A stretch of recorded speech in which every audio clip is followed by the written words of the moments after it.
Hello and welcome all to Sports Wire. It's another stream, another day, interesting Chelsea updates, of course. And we are here to talk about the meeting that happened between Todd Bowley and some of the Barcelona executives. And also, is the Kounde deal really on? Is it really worth it for us to go for all in for Delict? Is that really worth it anymore? This is the conversation that we're going to be having today. Of course, it's going to be a 1 hour show, and if you have not already subscribed to the channel, please like, share, comment, and subscribe to the channel. If you guys are on the live chat, please feel free to participate in the stream as well. As you all know, it's always an open stream with Sportswire. So if you want to hop in, have your say, here is your platform. Please feel free to utilize it. Um, Chelsea historically has been a very interesting club in terms of club dealings, of course. Not just this time, even in the Roman era, we've managed to put forth deals in a very silent way. We've managed to get some deals on signed on without even the press getting a wind of it. That is exactly how Todd Bowley as well is doing his business. In that latest scenario, we've got Todd Bowley spotted at Barcelona. Yeah, Todd Bowley spotted at Barcelona. I repeat once again, he's gone there, and we could always speculate why he's gone to Barcelona. It could be for various reasons. It could be for closing out an Aspilicueta deal. It could be for closing out a Christensen deal, which has apparently gotten closed already. So I don't think so. It's anymore the Aspilicueta deal, of course. The Christensen deal, of course. Maybe it's the Aspilicueta deal, but let's take a pause for that a moment, right? It's a 3 million deal. Would he really want to go to Barcelona, the owner himself flying down to Barcelona to get that deal done? Or is that something else?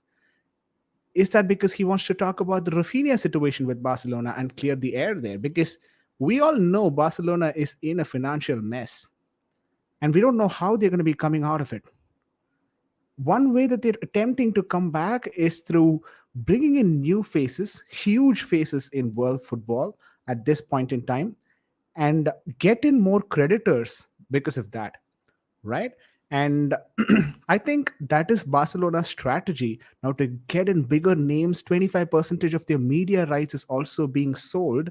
They're also selling BKM's rights. So these things are going to account to what Barcelona is going to do for the next 5 6 years. They are apparently trying to generate 500 million euros in cash through all these, and also get in investors. Big up Gavman, big up MCIG. Thanks for joining in the stream. Thanks for tuning in. You can expect regular streams from now. I got my visa sorted, guys. Apparently, the next month I'll probably get my visa to the UK and Ireland. Which means that I can go for Chelsea matches, of course. So that's a good news. So I'm going to be coming there soon. So I'll be traveling there for my academics, specifically to Ireland. But anyways, I've got my visa sorted, so I'm back onto the streams, and you can expect a lot more streams to come in for Sportswire. And yeah, while we were talking about Todd Bowley and the Barcelona situation, now you could always speculate. Maybe Barcelona actually, Todd Bowley flew there to finish off the Aspilicueta deal, but that's highly unlikely, right? It's a 3 million deal. Why would he want to go there? The owner himself flying there to finish off the deal? I don't think so. That's going to be what he went for.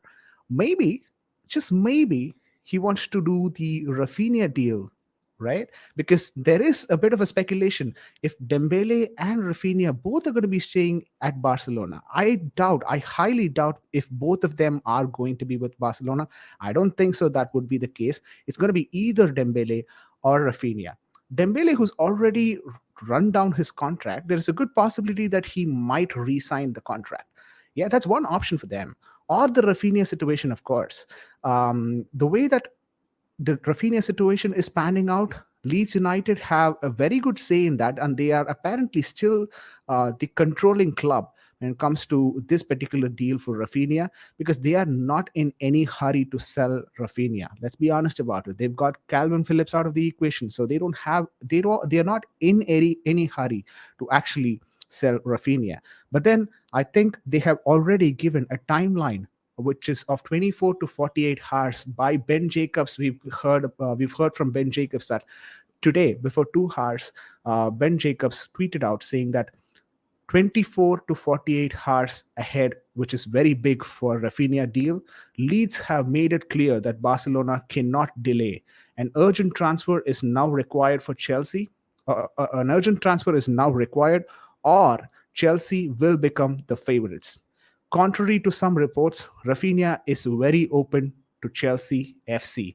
Not only if a Barcelona move falls through, but also if it doesn't happen quickly. Now, this particular tweet clears out a lot of confusion among the Chelsea fan base. We all saw he was obviously interested in coming to Chelsea Football Club initially, and then he decided, you know what, I'm not going to probably do that, right? But what's happening here is, guys, if you look at the screen right now, that's the Ben Jacobs tweet. It's very clear. It says 24 to 48 hours, big news ahead. Leeds have made it clear Barcelona cannot delay. Of course, they've given enough time for Barcelona to actually prepare the bid. But Barcelona seems to be in a very huge financial deficit that they're not able to. An urgent transfer is now required, or Chelsea will become the favorites. One thing that you have to note here, guys, is that the tone of Rafinha and his agent is being very subtle. Initially, Rafinha outright rejected Chelsea. At least that is what we heard. He didn't want to join Chelsea because his preferred option was Barcelona. But seeing how the deal is now progressing, and him a bit worried if Barcelona will not come for a bid to Leeds United and will not put in a satisfactory bid to Leeds United, maybe the tone of the agent and Rafinha is changing slowly, because that is the reason why you hear here. Contrary to some reports, Rafinha is very open to joining Chelsea Football Club, right? See, he is actually ready to join Chelsea Football Club, apparently, it seems, right now. That is all because the tone is changing. The tone of the player is changing. If you know the change in the tone of the player, then you know there is something that is happening, right? And that's why I think this Rafinha situation is not going anywhere. And to see this Rafinha situation, Ben Jacobs tweeting it out 24 to 48 hours after Todd Bowley going to Barcelona and coming back is really a positive sign. If you connect the dots together, I think Rafinha is not a long way to coming in for Chelsea Football Club. Let me read out a few comments before we move to the next topic, of course. Gavman says, my thinking is the meeting was Bowley said, I want one or two players and hopefully Barca choose which one. Yeah, one of the two players, maybe Dembele or the Rafinha. Maybe they wanted to go for Dembele, but ideally they could have done better with the Rafinha situation. But getting a 55, 60 million, even if it is the amortized value, at this point in time, Barcelona, I don't think so, has the financial powerhouse to get the deal done. And we've got Matt in the house as well. Matt, thanks for tuning in. Always a pleasure to have you in. Guys, if you want to jump in and have your say on the stream, of course, like I've always been telling, this particular show is an open forum. So the link is in the chat window. Please come in, have your say. MCIT says, Rafinha wingback. Okay, Rafinha wingback. I wouldn't be surprised if Thomas Tuchel does that because we've seen Ruben Loftus-Cheek being tried out at the right wing back situation, and apparently we're trying to have some interest around a Serginho Dest as well. So if these things come together, maybe Rafinha doesn't have to play a wing back; he could still play a winger in front of Reece James. Imagine Reece James and Rafinha playing on the same wing. That's going to be electrifying, and with Sterling on the other side, maybe Sterling, because I also saw one of the tweet where it mentioned Thomas Tuchel apparently has discussed with Sterling an option for him to play on the left flank. So if that is going to be true, and Rafinha is going to be right wing back, we're going to be essentially having a front three of Sterling, Havertz, and then a Rafinha. That's going to be a scary front three. Trust me on that. Gavin says that YouTube, bro. Okay, that's some conversation between Matt and Gavin. Daniel Crane as well is here. Big up Sportswire, big up Chad, big up to you, Daniel, as well. So Timo Werner apparently is here. I really want to talk to you, mate. Timo Werner, where is he going to actually find a place in this Chelsea squad? Do you think he will be capable of, pulling through the ranks and find a spot for himself in the team, or his 270K is going to be off the books. Rafinha to Chelsea is inevitable. Yeah, I think it is inevitable with how things are going. And this Ben Jacobs tweet is very important and integral to this particular conversation and this particular deal as well. 24 to 48 hours that to Todd Boehly has just gone there and come back, and we're seeing this particular tweet from Ben Jacobs. Leeds are not messing around as well. We've got Declared as well on the house. Declared, big up. Have a good day, Declared, and hopefully, if you can, if you're free enough, just join in the stream and have your say as well. We've got a couple of Aussies here with Matt and Declared. I'm cooking at Chelsea. Don't you worry, Vijay. Yeah, I mean, Todd Bowley as well is cooking at Chelsea, but not sure if Timo Werner is doing the same. Maybe one more season. Do we have to give one more season to Todd Bowley? Let me know your thoughts on the comment section, guys. Daniel Crane says, Sportswire, don't you think Barcelona could be using Rafinha to press Dembele to re-sign? Yeah, that could be also. Yeah, it could be Yes, a they are bait. doing that. Sorry for jumping in. They are doing that actually because like I was watching Matisse stream talking with a Barcelona fan, and then that guy said, uh, it was that Laporte organized a match with the journalists and gave them information about this. Tell everyone that, I mean, we should sign a Rafina. And then, like, all those news, for example, were all lies just to push Dembele to sign that deal. So you can see why. Yeah, exactly. This happens all the time in the transfer window, using one player as the bait to attract attention for the other player. We've seen the same thing happen with even Manchester United and Man City. This is between the clubs, of course, for Cristiano Ronaldo. And having said that, I wanted to actually talk about Cristiano Ronaldo's situation as well, because that's the next one on the agenda. Fabrizio Romano has tweeted this today, 7:17 Indian Standard Time, which is probably 1 hour before you guys. So it's tweeted 1 hour before. It says Cristiano Ronaldo will not travel to Manchester United on their preseason tour this summer. He's not included in the list. Couple of questions that are rising for me, but I'll complete the tweet and then talk to you guys about it. Manchester United accepted this situation as Cristiano has additional time off to deal with personal issues. What is this personal issues that he is talking about right here? That's the first question. The second thing, is it right from a player's perspective to avoid the preseason, or do you think he should have probably played the preseason to show that he still got the legs? Of course, this is Cristiano Ronaldo that we're talking about, so he doesn't have to prove anyone anything. We all know what Cristiano Ronaldo is capable of. But is this showing a wrong example for people to just to skip off the preseason just because they're not probably going to be in the squad anymore? Is this the right way to go about? That's the second question. The third question is, does Chelsea even have a chance at Cristiano Ronaldo? If at all there is one, would we actually take him? Because the speculated value is around 14 million euros. Let's be honest about it, guys. 14 million for Cristiano Ronaldo at 37 as well is not a bad deal. What I'm worried really about is his wage structure, because he is at 500K a week at Manchester United. So how are we going to get him? Maybe 400, even if he decides to take a wage cut. I'm not sure why would he want to do that, because he's got clubs. He obviously doesn't have a lot of clubs that he can go to, but 500 to 400 may be a good one. That in itself is still a wage cut, but still 400K a week, our highest paid player. Would Todd Boehly already attempt to break the wage structure at Chelsea Football Club? That's another question. A couple of questions arising from it, but let's go one after the other in this Ronaldo situation. Tobago, over to you. What do you think is being referred to here as a personal issue? What is this personal issue? I know it's personal to him, obviously. That's the reason it's called a personal issue. But could that be also because, they're talking about the agents and the transfers and things around it? Because we've not heard anything about Cristiano Ronaldo's personal issue. Okay, sometimes, okay, we can say like maybe Cristiano Ronaldo is making excuses so that he can push a move away from Manchester. And again, it might be true.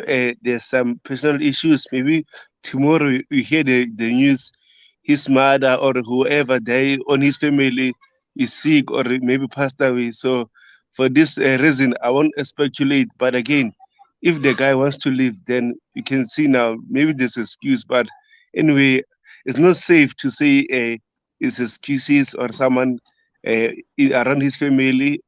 is sick or having issues and stuff. So it's undecided, to be honest. Yeah, I don't think so. The personal issue that is being called out here has got anything to do with family or family emergency. I think it's more of him finding another club, or maybe his agent finding another club. That's how I would probably speculate here. And the second thing, obviously, is that is it right for a player of Cristiano Ronaldo's caliber to skip preseason just because he doesn't want to play for another club? No, it's not. It's not right. It's not right for him and for the club. So also for the next club that he wants to he potentially go to, it's a wrong indication that this guy uh, like it's all about himself. So it's not good, man. Yeah. I mean, I don't think so. He is setting up a right example as well because you are someone of a huge stature, be it Ronaldo, Messi, or Neymar. We could have said the same thing, right?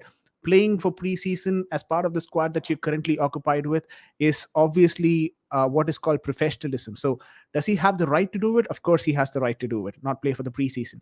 But is he setting up a right example or a right trend here? I don't think so, because when we talk about Cristiano Ronaldo, of course, he is a trendsetter in the footballing community. Let's not forget that. MCIG makes a wonderful point here. I think I'm on the same lines as well. Laporte,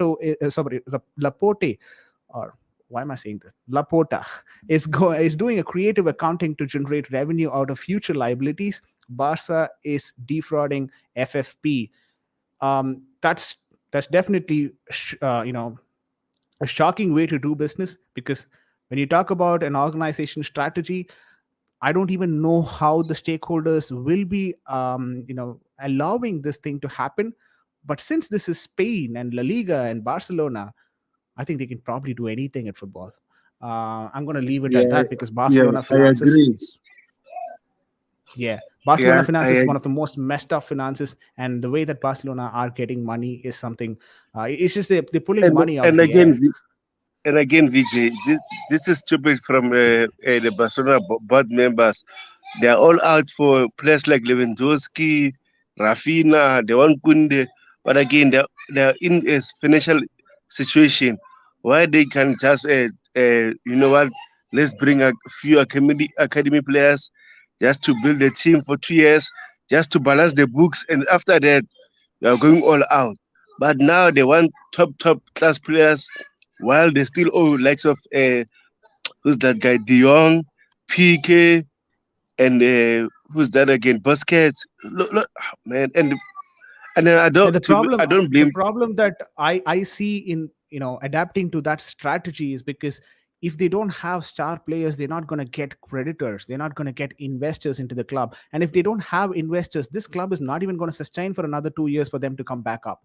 And that's the problem with not signing top players for Barcelona at this point in time, because the point of attraction for the investors is that to have top talents, to talk top talents should be there so that they can invest, or the investors can come in and pull in more money. That's exactly what they're going at. I don't think so with the academy talents you would be able to do that, and that's the reason why I don't think so that strategy would work. But I hear you.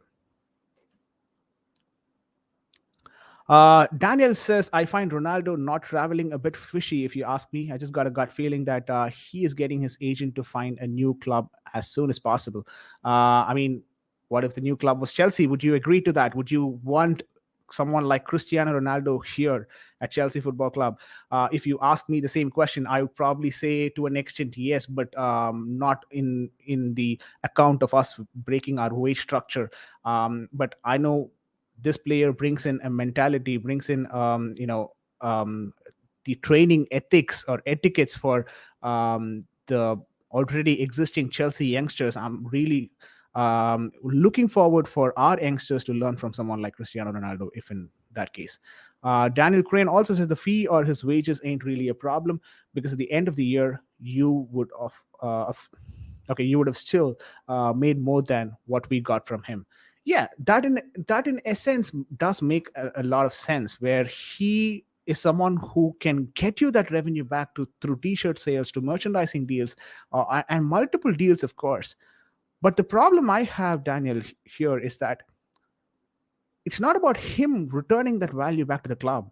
It's about someone like Cristiano Ronaldo on that particular wage leading us to actually get some players, or additionally paying some of the other players who are on the pitch more than what we should be. Let's say if Cristiano Ronaldo is not in the team and we end up having Sterling as the highest paid player who's on 300K a week, yeah, for argument's sake, then you wouldn't have to pay Mason Mount more than 250 or 200 maybe. But if Cristiano Ronaldo is in the team and is getting somewhere around 400K, then Mason Mount's wages would probably be at 250 or maybe around 275 as well. This is just an example, right? So the entire wage structure would probably be impacted by having someone like him on the squad. And that's something that I don't want, because in the long run it could just lead us to another Barcelona situation. King Zano is here as well. Good evening, all. Great topic. Enjoy hearing your points. Waiter Games, thank you so much for joining in. MCIG says on the Barcelona situation, Camp now owes De Jong 14 million pounds in wages. Their financial structure is a sham. At this point in time, I doubt even if they have a financial structure. Daniel Crane says 100% I would take CR7. He brings us goals which we lack, and money wise, we would make a lot of money in his name, and young players won't be an issue because they know what he has accomplished, are not for MEFC, Manchester United. Um, so thanks for joining in as well, Tobago. It was nice and lovely talking to you. This is of course on the Ronaldo situation, and up next we also go to something on the financial side of things. A few people might find it boring, so I'll cut it very short. This is something that was released by Off the Pitch, one of the financial experts when it comes to Premier League and other sports. The Money League has been the industry benchmark when measuring financial strength by looking at the revenue. So it's basically the revenue that they're looking at in terms of how much the club is able to generate in terms of pure revenue, right? And what we see here is the highest total income in Europe in the year 2021. It is, of course, interesting to see Manchester City generating that sort of an income, that sort of a revenue, being someone who is not having that sort of a fan base. When you compare Manchester City's fan base to something like Real Madrid or Barcelona, their fan base is not close to those leaders. But the way that they're able to generate money or revenue here is thoroughly because of the TV rights and also through their international marketing. They've been doing a splendid job in terms of how they're doing business, of course, in the transfer market, but that is not it. They're able to have a very good revenue stream, and and as a result you could see 751.1 million euro generated as money for Manchester City when it comes to the revenue stream, with Real Madrid leading, of course, on 774.5 million in incomes. Of course, the Champions League winning team, revenue is not going to be an issue for Real Madrid, of course, at least for the foreseeable future. Bayern Munich at the third position, 643.9 million euros, followed by Barcelona, 634.2 million euros. So what it essentially says is that Barcelona are broke, but still that name has some value. That particular Barcelona tag has still a value. That is the reason why you see that sort of a revenue that is being incurred for a club like Barcelona. Waiter Games says that in the future you can increase the size of the image. That would be great. Of course, buddy. Sorry about that. Let me try and do that. I'm not sure if this is fine. If you guys can confirm if this is fine. I don't think so. I can do it.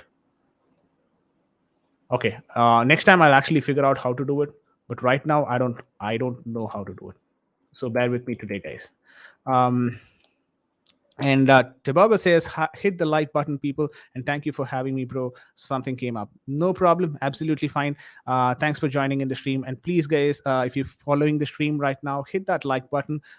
Really helps the channel to grow. And in the future, we'll have very good guests I'm thinking of having very good Chelsea content creators as part of this channel, coming in and having their say. Of course, you'll hear from us, bringing new guests every single day or probably every alternative day. And this is the time around which we will probably try and stream as well.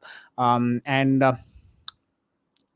Daniel Crane as well. He says having CR7 in a team could help players like Kai Havertz to become better at the aspects in their game that they lack in, like finishing. Absolutely, that's a very good point, and that's a valid point as well. And that's the reason why I want someone like Cristiano Ronaldo on the team, nothing else. But getting back to this topic on the finances, Barcelona are still able to have that sort of a revenue. 634.2 million euros the last year alone. Liverpool 598.6 million euros. Of course, this is probably the second English team that you're seeing in that list, with two Spanish team and one German team already part of that top five list. Manchester United, Liverpool is above Manchester United here in terms of the revenue. Manchester United 582.3 million euros. Another club which has huge issues in terms of hierarchy and the way that the club is structured. Another club that needs to go through an entire revamp for the club to actually come to some place where it can be a highly competitive team.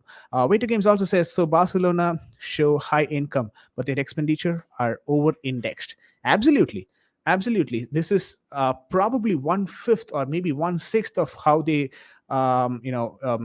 incur expenses, and that's been their huge issue as well. And I agree to your point completely. This is only in terms of revenue that we're talking here. Though Barcelona has a good revenue, they're still having a huge expenditure book.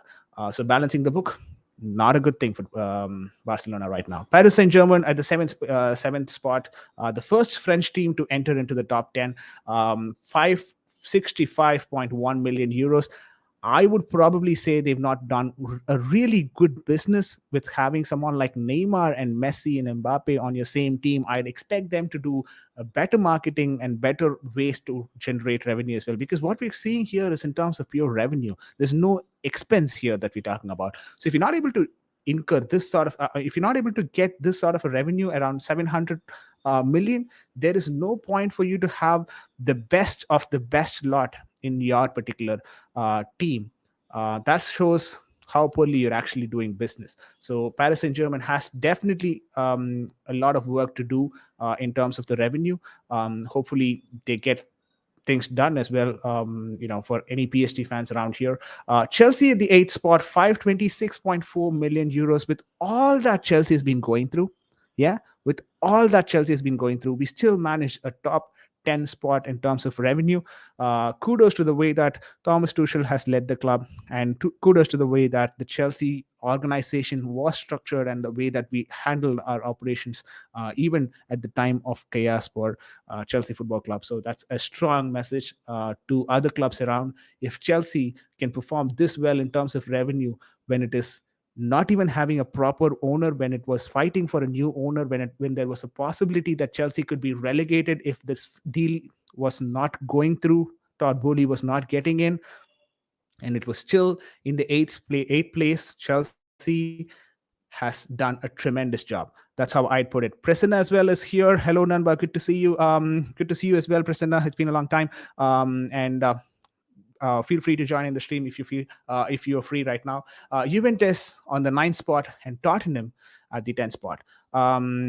Another English team, Tottenham, a bit of surprise, but Conte brings in, Antonio Conte does bring in a huge value as someone who wins competition. So there's obviously a lot of people right now who are expecting Tottenham to perform well in the next season. And the previous season as well, Tottenham were working out the way. And you saw Harry Kane, Heung-min Son, the performance were getting better as the game progressed towards the end of the season. So Tottenham as well has put together a good revenue numbers, which is a good sign for Tottenham. Given the bigger size of the stadium, they can afford to spend more, and they can expect more revenue in return as well.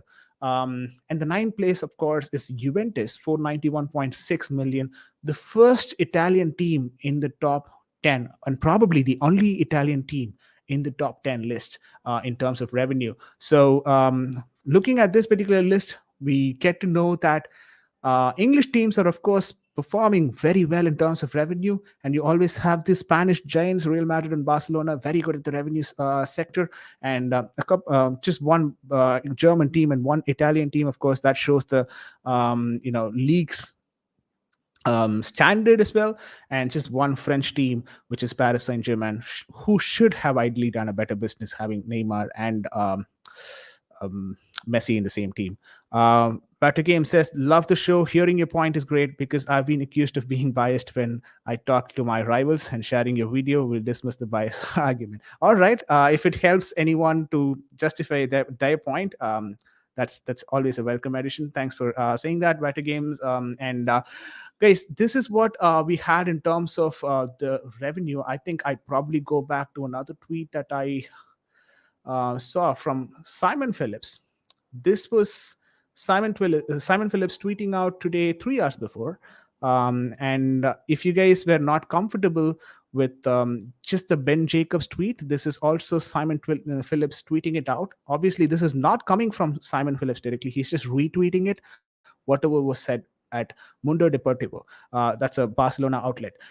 Despite the claims last week that Barcelona would be able to afford both players, it has been revealed they can only go for one, which is Rafinha or Ousmane Dembele. So that confirms the confusion. They're not going to have both of them. So it's just neither or for them. Who are they going to get is something that we'll have to wait and watch.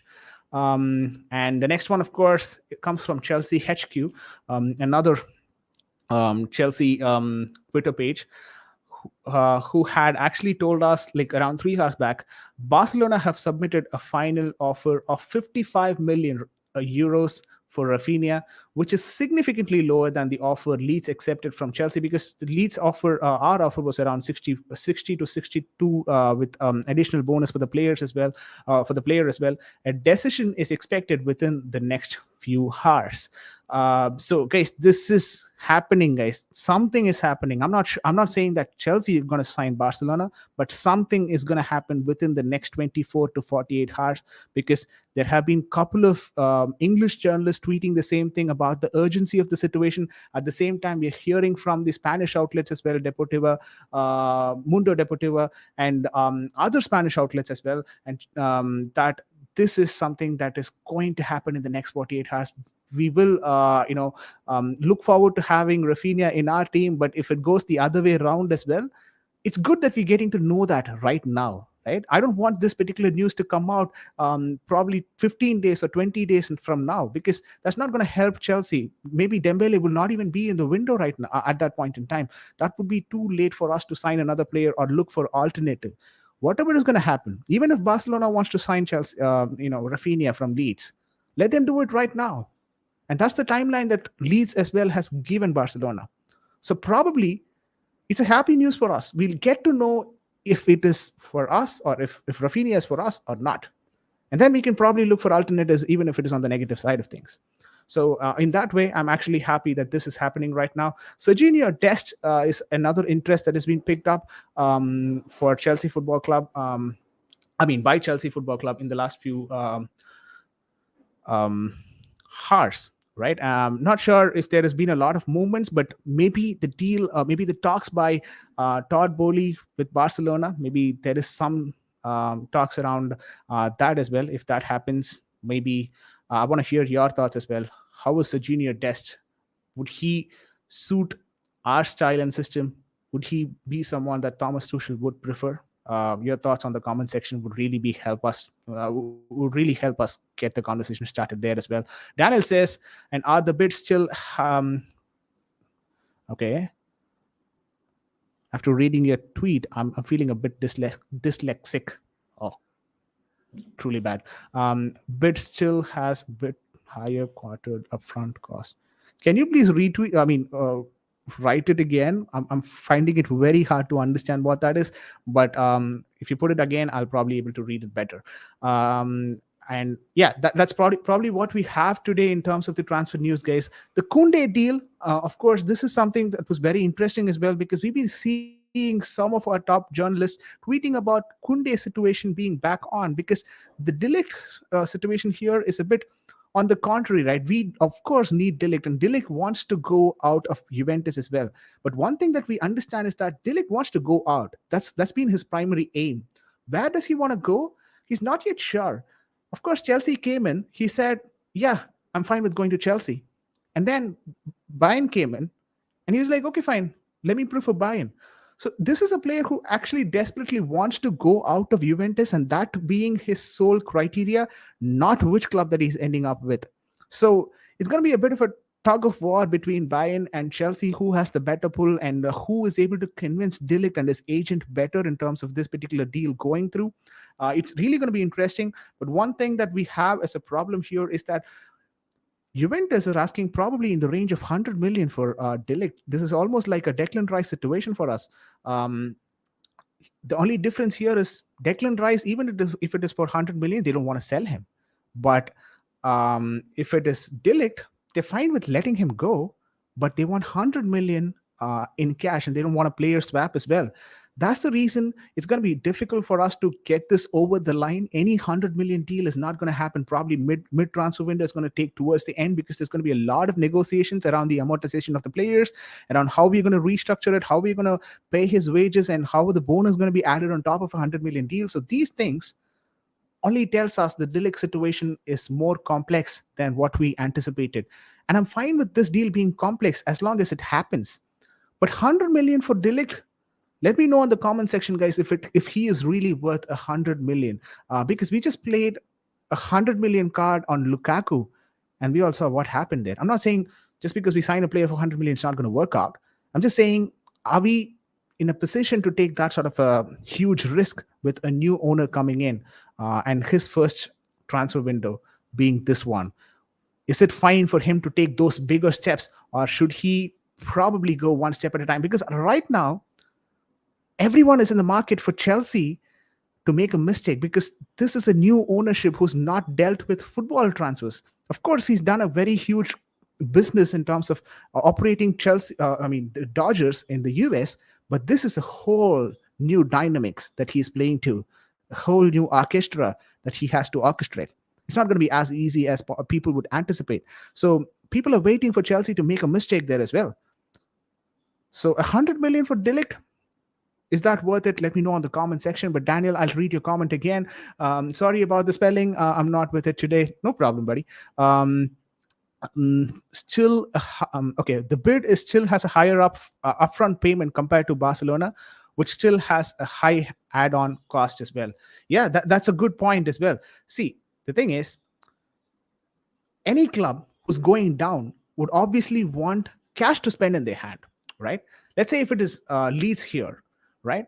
Leeds are going down. They've not gone to the second division, of course, but they're still down. They want to get some business done in this window, and they probably want to recirculate this particular money into the market and find another player for them to, move up the table, right? And that's the reason why they want cash in hand. So if it's going to be cash in hand, the deal that Chelsea has offered seems to be a lot fruitful for Leeds United than a deal that is being offered by Barcelona at this point in time. I agree with your point, Daniel, and the high add-on cost as well. We don't exactly know about the add-on and the bonus, of course, but I'm pretty sure Chelsea, given the current situation financially that we are in, would have made a better deal or a better proposal for the add-on cost as well. Considering this, and considering how Chelsea is a club that is up and coming in terms of world football, from the year 2003, of course, we've been winning trophies left, right, and center. Rafinha, you're not going to be disappointed with joining Chelsea. That much I can tell you. Nicklet says, "I love the goatee." Okay, thank you, buddy. Thank you so much. I'm trying to shape it properly. Hope I'll get it done soon. So, yeah, thanks for noticing that.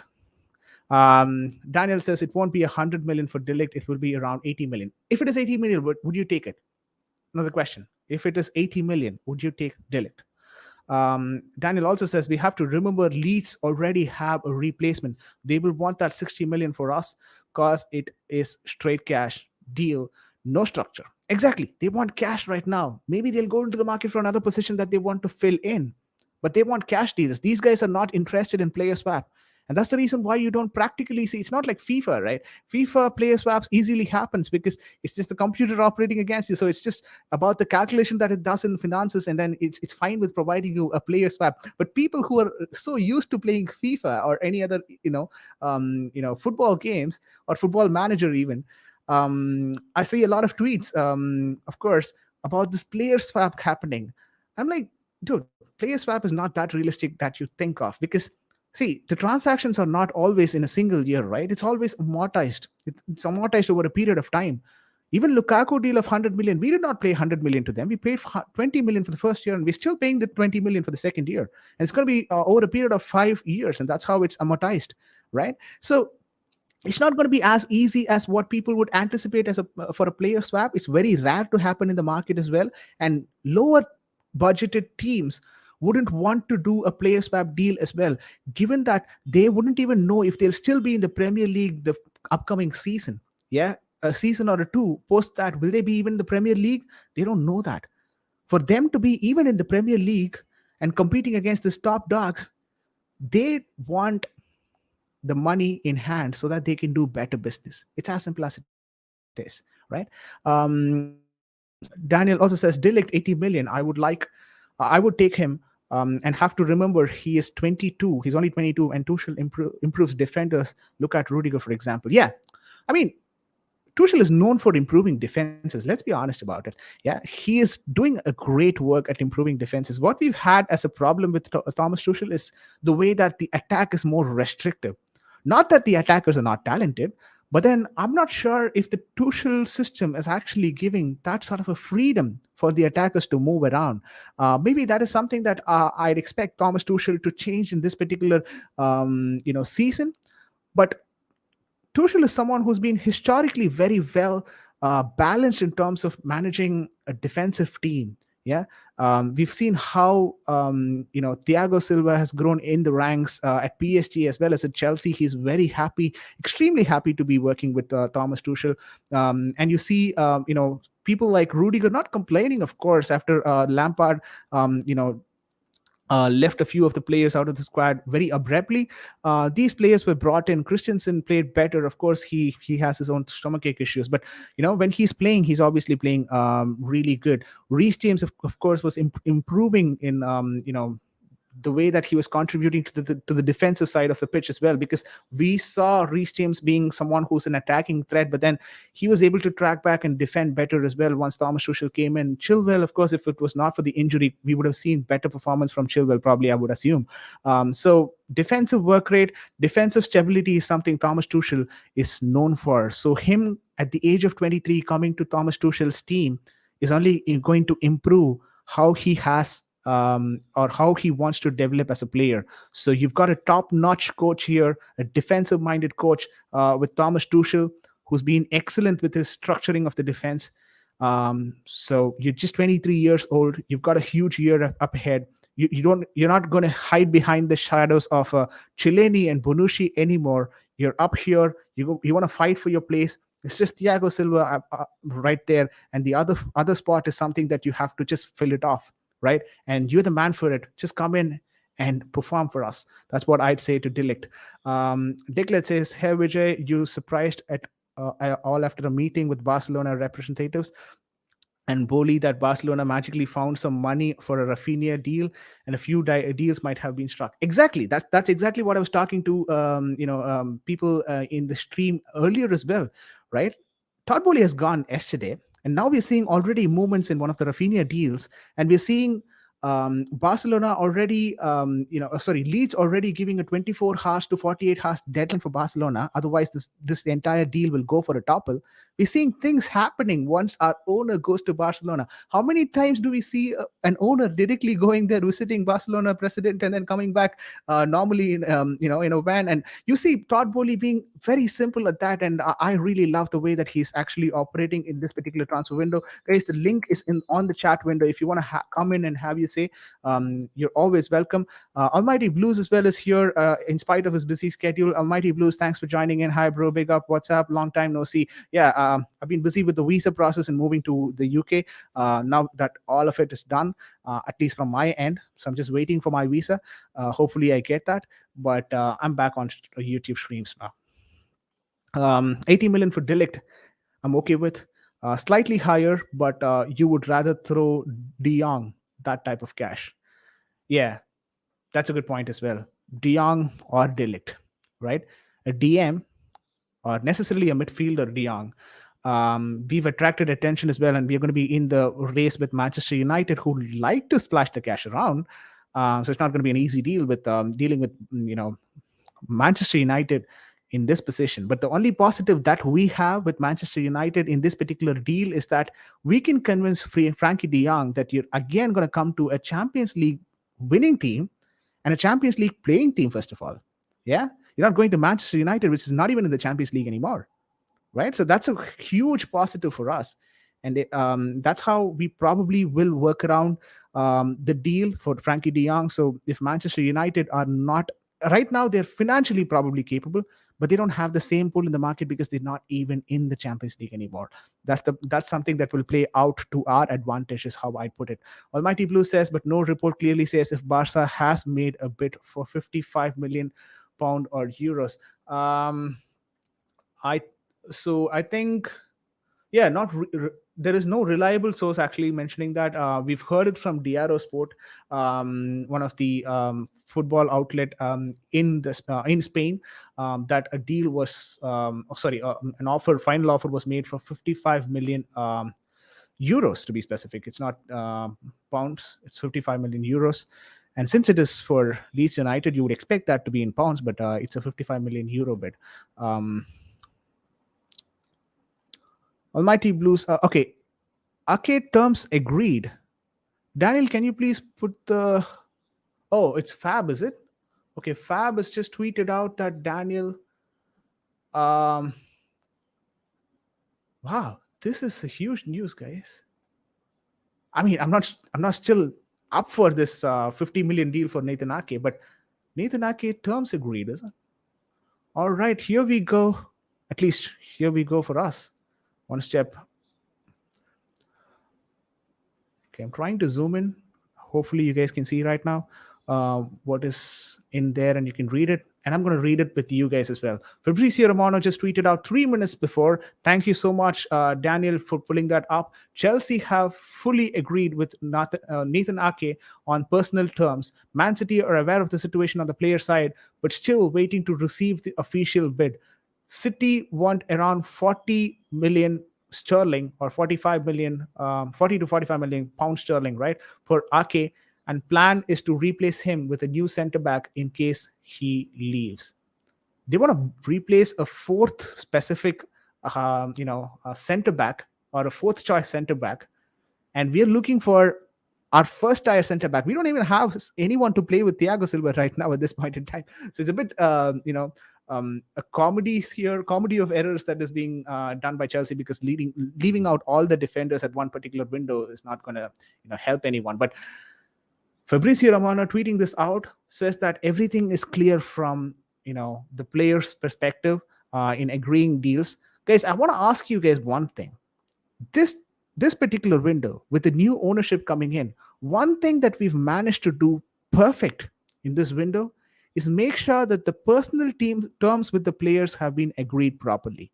Be it with Sterling, be it with the Rafinha situation before everything started, be it with Ake now, we are managing to pull through the player wages and the personal terms properly, right? That is definitely a good sign, because the players actually want to play for the club. That's what it says. If you're agreeing to a personal term, then you're saying the players actually want to play for the club. And it also shows that these guys have already had a conversation with Thomas Tuchel, and he is able to convince them about the project that's going to happen the next year. If the players are getting convinced, if every single player at every single position, yeah, this is Ake on the defensive side, Sterling on the offensive side. So we are seeing players getting convinced on every area of the pitch, which also tells me that Thomas Tuchel has probably a good plan for us in the next project, or in the next year. A good project, if I can put it that way. Almighty Blues says, but our need is Delict more than De Jong. The latter cannot play as well in a single pivot, but a double pivot for sure. I mean, De Jong does had played in double pivot um, back in his Ajax days. So I wouldn't really rule out saying that he cannot play in the double pivot. But not a lot of players can actually play in the double pivot. He can play in the double pivot. Let me put it this way, right? He can play in the double pivot, but he cannot play in the deeper role in a double pivot. That would be my concern. I'm a Dutch fan as well. So Ake, De Jong, and Delict, Depay will be ideal. What, we trying to create a Netherlands team or all-in team here? No, we're not doing that. Come on, Almighty Blues. I'm not going wearing my orange shirt for the match day events. Yeah, Depay attraction as well has happened recently. So I'm not sure what we're trying to do here. Pull in all the Netherlands player. What say if you go back for the Argent Robin? Uh, Okay, full terms agreed. Fabricio just tweeted, "Yeah, this is a good news, guys. Exactly, our bid was 50 million pounds, which is technically more. I mean, yeah, for RK, that's the problem. I don't have a problem with his personal terms. I'm not even sure because the wage bill is not something that is privy to everyone. Outside the media, we'd obviously hear about it, but it's just the rough numbers, right?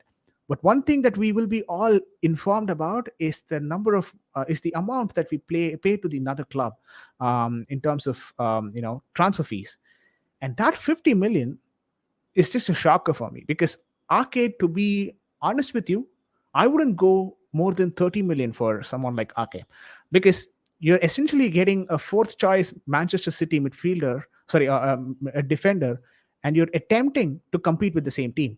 What does that say about you? um, and he's also an already he started his career at Chelsea as well. So um, not sure how that would pan out in terms of the fans accepting Ake in this squad if it is for 50 million pounds. 40 million pounds for Ake should be fine. Yeah, Almighty Blues being a bit um, you know but okay, but realistically, he's fine with splashing the cash around this time. Looks like we'll go for a 60 million pounds for Kounde too, as we may lose Delict to Bayern. Yeah, that's the situation, right? Delict wants to prefer Bayern, and apparently Delict has actually stopped conversation with Chelsea, and they're waiting for Bayern to respond back with them with a proper offer to Juventus. So if Bayern is not able to put forward a proper bid and a good personal term, then Chelsea can swoop in, or probably will be let in. It's not swooping in here. It's probably will be let in, and then they can probably um, get a deal signed with Delict. So in a way, we're not the first choice for Delict as well. Yeah. Um, it's a double signing. Huh? I mean, a double accountment. Declared, I think it's 1 p.m. for you, so or 1 a.m. for you. Pretty sure right now all that you're typing here is probably in your sleep, um, or at least I don't know what you are actually telling. So if you want to rephrase that, Wetter Games is saying I'm gonna hate Sterling and RK leaving for Chelsea. Um, wow. Um, you know what? Let me put it this way, right? I think Sterling would require a bit of time, and RK, this is a player who's going to come in with a huge amount of hate. Yeah, I'll be honest with you. um Not because of anything else. He's going to come in with a huge amount of hate because he was in the academy and we brought him for 50 million, and the expectation on RK is going to be extremely huge. Will he be able to perform to that level? I'm not really sure. And if he's not able to do that, yeah, if he's not able to do that, we will not be giving him chances for him to pull up his socks and get back on that field and perform better. That's the problem that we as a Chelsea fan base can be at some times. We expect too much from people, from players, which is not wrong, given the elite level of Chelsea Football Club. But not every player can hit the ground running when they actually transfer. And for someone like Nathan Ake, one thing is that since he was already a Chelsea player and he was rejected by one of the managers who at that point in time wanted to sell him. He's going to be always looked at a player who was rejected by Chelsea and who was sold because he was not qualified enough to be part of a Chelsea squad. And now we bring him back. Obviously, people are going to be expecting huge stuff from him. Will he be able to deliver? A question mark, of course. Um, Daniel says, because terms are agreed, tells me the bid won't be a problem and could also be why Sterling hasn't been announced. I don't know what they're trying to get everyone to a group photo and announce everyone together. Come on, guys, let's get it announced. Chelsea, come on, you can do that. Ake would be a very good. Okay. Ake would be very good in the back three. Yeah, very good in back three. Of course, I agree to it, but is Thomas Tuchel again going to be deploying a back three system? Because what we hear from the scouts around the training grounds or people who are watching the training ground, players and everyone, is that probably this particular year Thomas Tuchel can go for a back four system. Maybe he's trying to develop a back four system. If that is going to be true, then I'm not sure how suitable Ake or how comfortable Ake would be playing in a back four for us. Um, Ake is a wing back. MCIG wants everyone to play wing back now. He wanted Rafinha to play wing back, and now Ake to play wing back. We do have Reece James, right? So I understand you want him or these guys to be his backup, but I think Ake would be better suited for an LCB role rather. Um, Too much for Ake. I'd prefer between 25 to 35. Good shout. Good shout. I'd agree to you. Um, Autocorrect stuff. Yeah, I know the autocorrect is something which is a bit of a downer. Okay, Daniel says Sterling and Ake could potentially be a double signing and a double announcement. Hence, why Sterling hasn't been announced. I hear you, but why would that have to be a double announcement? Having said that, Chelsea has not even made a single announcement yet. People are really looking forward to a signing because Chelsea is a high performing club. Every single top six club has made a signing except for Chelsea. Even Manchester United had found a left back that they've signed recently. So that shows levels, right? You, as a top six club, is expected to make a signing. I don't think so. Just allowing people to be in this sort of a confusion, Chelsea fans to be in this sort of a confusion, is a good thing for the new ownership. And apart from that, we all know Chelsea in itself is a heart attack FC. We do weird things at weird times. So, apart from all that, we're going through this as well in the transfer window. Come on, give us a bit of a rest, right? Um, Matt is back. I don't mind RK, but it's not his but it's not priority. Yeah, true. It's not the priority, but our priority deal seems to be going out of our hand because for them, apparently, the priority is Bayern Munich. Um, Ake is on levels with Kimpembe. We still need better CB like Kounde, Delict, or Koulibaly. I think the Koulibaly situation as well. I saw some movement there. Apparently, okay, I think that was a parody account. I'm not going to take that seriously. But Koulibaly, if that happens, not a bad choice. Um, Declan says Ake is a left footer, which makes him more suited to a left centre back role and possible to do a role in other positions as well. Exactly, that's what I was getting at, right? The left center back role is something that he would be fine and probably can rotate between Chilwell at times. Or I don't even know if we have a left center back right now who can play there, right? So he would probably be our first choice left center back. Imagine the position. We don't have a left center back at all. And we are using Manchester United's fourth choice defender as the left center back, the first choice left center back. Not helpful, not at all. It could be because Sterling deal and Ake is done both together. They will be signed on the same day. Daniel really wants this deal to happen together. All right. Reece is the only healthy wing back for us when 40% of our attacks come from wing backs, and Reece might get moved to back three. Okay, so you would probably want Reece to be in that right center back and use someone like Rafinha or RK to be on the wing back. But I don't think so. With RK, you will get that sort of an attacking, threat, right? Rafinha, I get it. Maybe you will get that. But with RK, I'm not sure if he would be someone who will give you that sort of an attacking threat.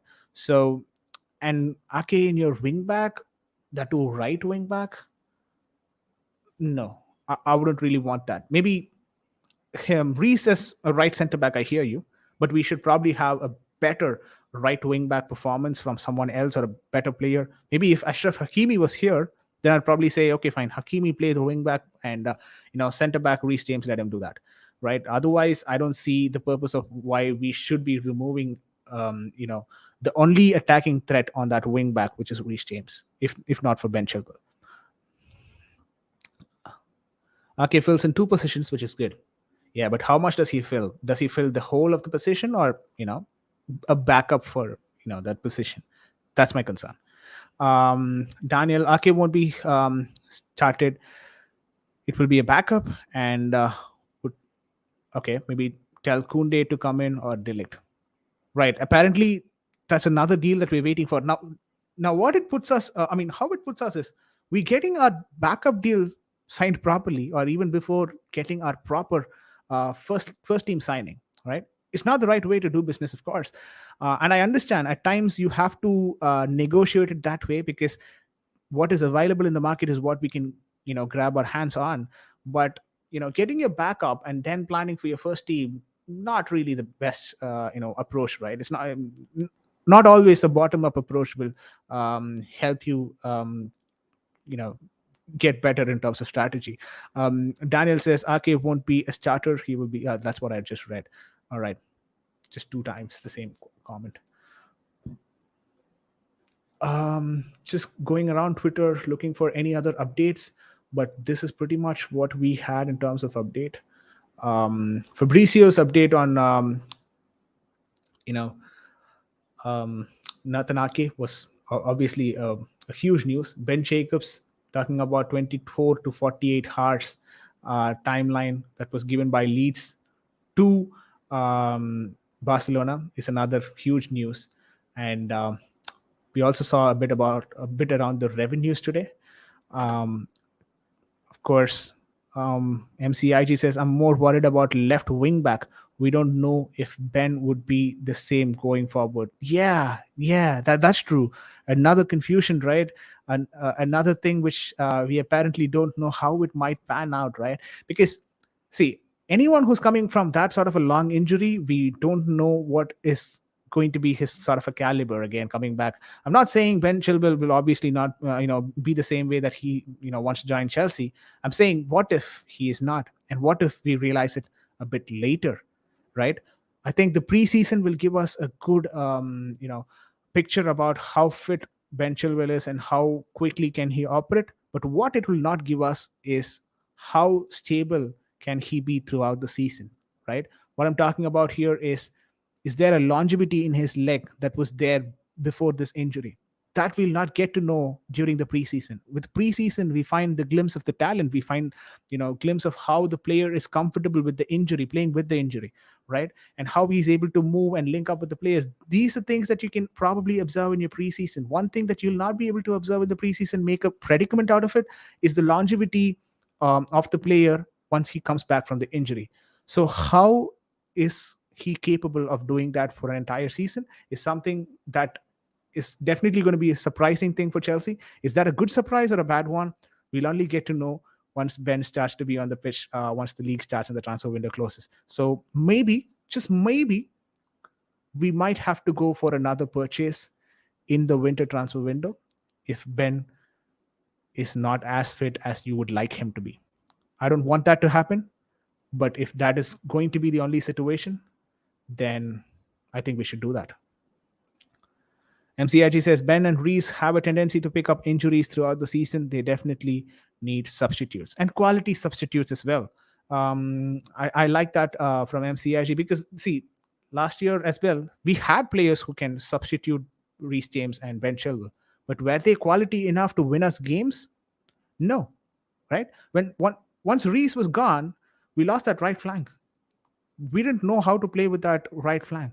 Once Ben was gone, we played with Alonso in the entire season, and you know how difficult that is, right?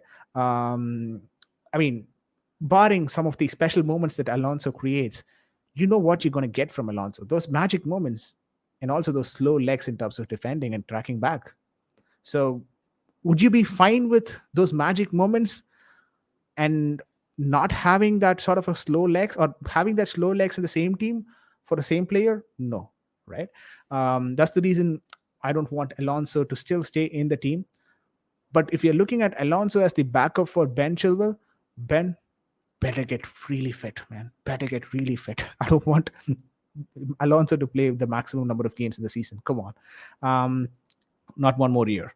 Daniel says signing Ake now before signing a starter makes sense, because why buy Sterling and then go back to them a week later for another player?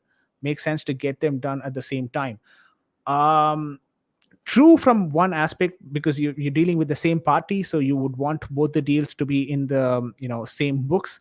But a week time gives you a lot of other options as well, right? If you get Delict over the line, you wouldn't want to be so much throwing your money at Ake, right? And you would get to know that within that 1 week you would probably get to know how realistic is Delict or how realistic is Kounde, right? Even if you want to go and get him. So I don't think so. We should be pressing so much on the backup. I hear your point, but I don't think so. We should be pressing so much on the backup if we don't have a first team signing firstly, right?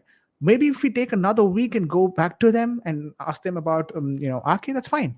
But if we do it right now for the sake of doing it together in a single deal, Sterling and Ake, then what in essence we're saying them is that we're actually so desperate that we want both the players right now, which is not, which doesn't have to be the case, right? Though we are desperate, let's not show them that we're desperate. Come on, that's almost like showing our hands. So but we don't have a defense, that's sure. We don't have a proper defense right now to play. MCIG says Alonso going to Barca would tie up more resources for them. I mean, yeah, let's be honest. Alonso is not going to be that costlier as well. So it's a good deal for them, if you ask me, because he was on 110K a week here, and maybe he's offered a 150K, and he would happily take it because, he knows, he can be a very good asset in, his own country, and he gets to play back in his home country, and probably his last contract as well. I mean, hopefully he gets another contract, but I'm not really sure of it. So, Marcus Alonso already having that slower legs. If he manages to get another contract, that would really be surprising for me. So yeah, that is there. Marcus Alonso, 150K, not a bad deal for a club like Barcelona, apparently, who are not able to even pay players who they signed.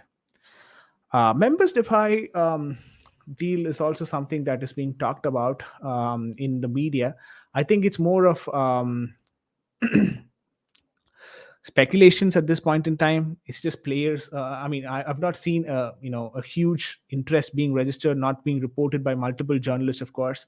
So I wouldn't read too much into it right now. But if it happens, then it happens. Yeah, Memphis Depay. How much I would want him at Chelsea Football Club, for someone who's played already in the English Premier League and flopped at Manchester United. Let's be realistic about it. He was not that much of a success for them. But his Monaco days was, yeah, but his Monaco days was good, right? Wait, was it Monaco or was it Lille? I think it was Lille. Sorry, but his French days was good. Yeah. So Memphis Depay, it's like a cat on the wall situation for me. I'm not sure if I want to support that particular deal, and I don't know where to actually put him in the squad as well. I mean, with Barcelona, I know he's played as a center forward, scoring some goals as well as a center forward, but Spanish league is not that good as that of the English league anymore. So playing Memphis Depay as your center forward, I don't think so. It's a good move for Chelsea. He's probably going to be another false nine. Realistically speaking, Thomas Tuchel would probably prefer someone who's as fluidic as Memphis Depay to play um, um, uh, a false nine, and probably not the center forward role as such. So I think we would need one focal point as a center forward, like how you would ideally wanted Romelu Lukaku. Yeah, I mean, I'm still going to say this, right? Romelu Lukaku maybe was not the right signing, but the profile of Romelu Lukaku was what exactly Thomas Tuchel was looking at and still looking at and is still looking at. So if that is the case, I don't think so. Memphis Depay actually suits the bill. Yeah, he's probably going to be another false nine for Chelsea, even if he comes in. Stop buying attackers. Sell first. Yeah, that's true. Sell first, guys. If you've got Ziyech, who doesn't know where he's going only, and he's been acting in the advertisements for Chelsea Football Club. You don't even know where he's going to be there. If he's going to be in that Chelsea new kit as well, but he is in that advertisement for Chelsea FC. So we need to get people out of the door before we sign new players. Don one from Arsenal. I think he's an Arsenal fan. He says Chelsea will be fighting for Conference League next season. Um, well, I think you should fight for your Champions League spot first of all with your North London rivals. So good luck with that.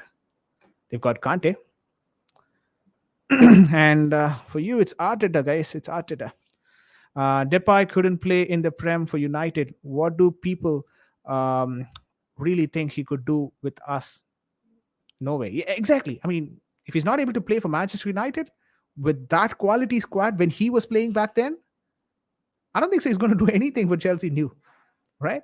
Declan says, I think that was a profile because Czech and Marina still wanted to keep Lukaku, and his is the first person um, when they're gone.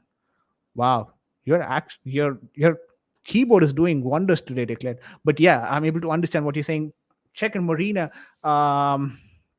actually wanted that sort of a profile, and I think Tuchel was also in agreement to that, and he still wants that sort of a profile. The point is that there are not that sort of those old traditional strikers anymore.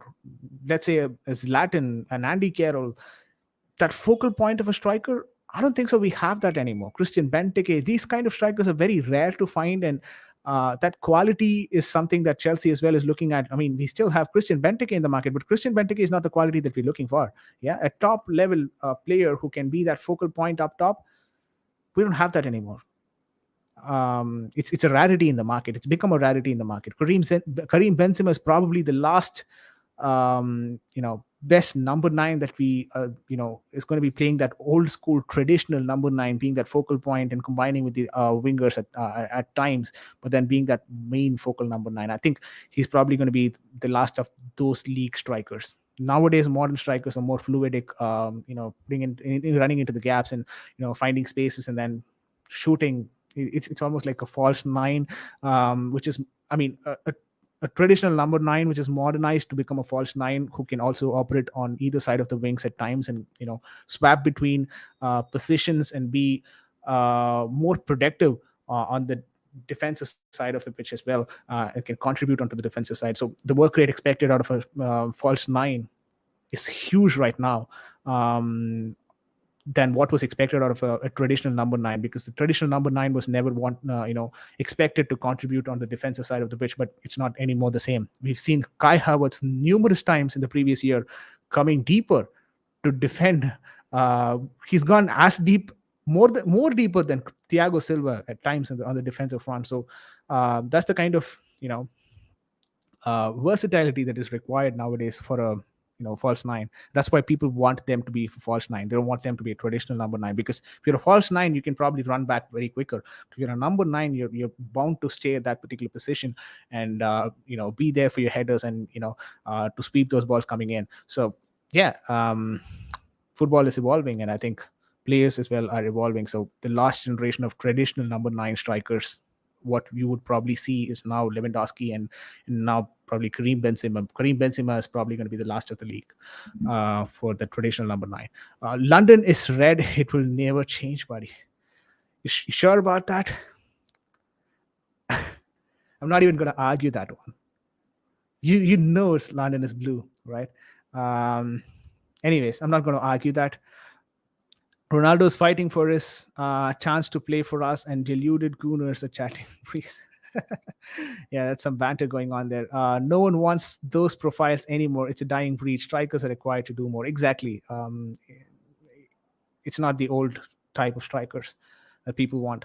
I agree with what Lewis said on his stream. CR7 saying he wants to go and play UCL is a direct call for Chelsea, saying, "Come and get me." Yeah, he couldn't be more direct. He could probably say, "Just I want to play for Chelsea." Yeah, if you look at the other English Premier League teams, everyone has a striker. Yeah, we're the only one who's left with probably Kai Havertz, who you can argue is a striker, but he's not, a principal striker for Chelsea Football Club. You've got Haaland for Man City. You've got Gabriel Jesus. So not a top four team. We could still take them into the equation. For Arsenal, Harry Kane for Tottenham. You've got Liverpool, obviously. Liverpool, don't even ask about Liverpool attackers. So all that you left with Chelsea, and Chelsea doesn't even have a proper number nine. Um, Don one says, "Declared, you're just boring, man." Not sure he is. Lukaku was playing like a slow Wadi. Yeah, yeah, true. That's true. Um, Slow and fat. I'm not probably going to comment on that. Uh, that could be a bit offensive, so I'm not going to do that. Declan says, "This is your troll account. Jump on your main account." Okay, some conversation going on, a bit of banter as well. So, guys, I think that's pretty much what we have today. Matt Law and telefootball. I'm just going to open that tweet as well. Apparently, Chelsea Twitter has been busy today. It wasn't a good day to stream.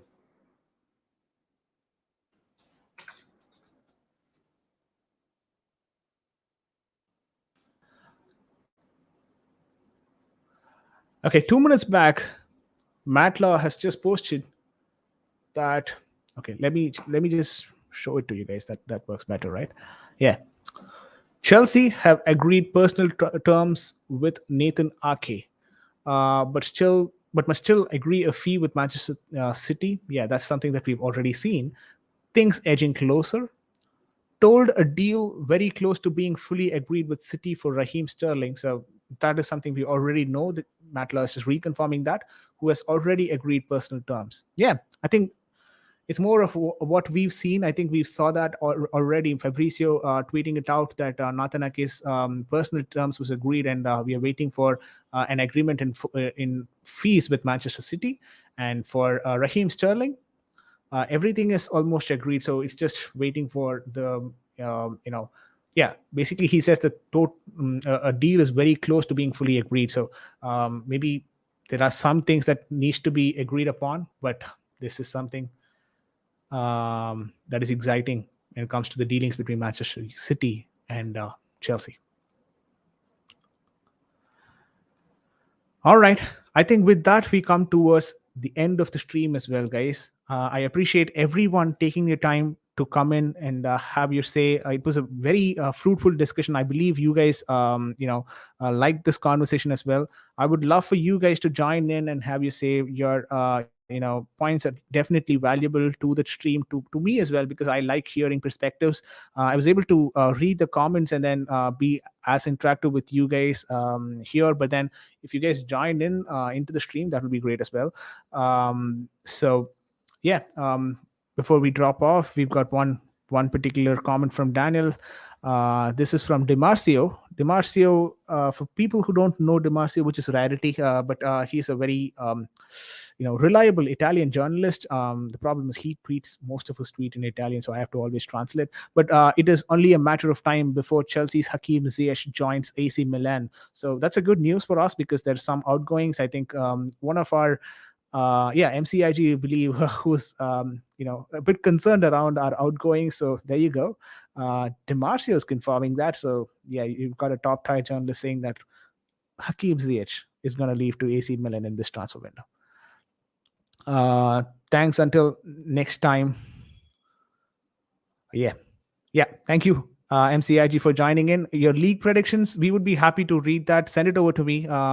Twitter, I'm at SportsWire. We can probably bring that up in the next